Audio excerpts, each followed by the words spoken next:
Motorlife.tv vous présente les Honda CB 1100 RS et EX.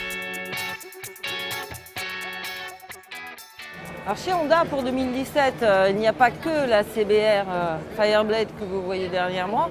Il y a aussi pour les amateurs de motos plus classiques, une nouvelle CB 1100. CB 1100 qui va sortir à la fois en version EX traditionnelle telle qu'on la connaît déjà et en version RS. Les modifications communes aux deux nouveaux modèles.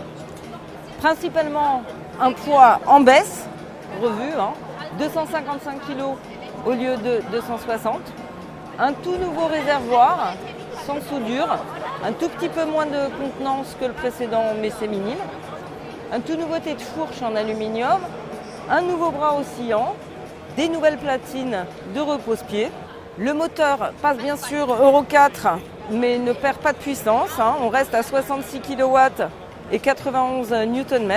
On a aussi un nouvel échappement, ce qui concourt à l'allègement de la moto. Et une nouveauté aussi commune aux deux modèles, c'est un embrayage assisté pour réduire l'effort au levier qui fait aussi fonction d'anti-dribble. Et ça, c'est vraiment le nouvel équipement qui va équiper de plus en plus de motos pour 2017.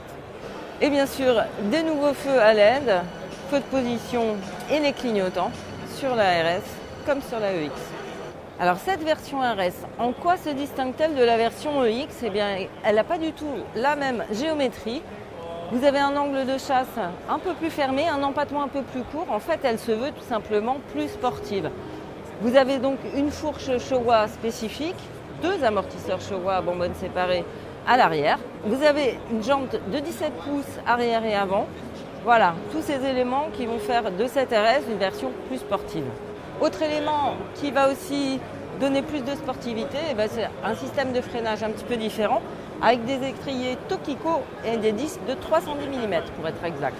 Nous n'avons pas encore les tarifs exacts, donc on va vous donner des estimations. La EX serait aux environs de 12 500 € et cette jolie RS aux alentours de 13 500 €.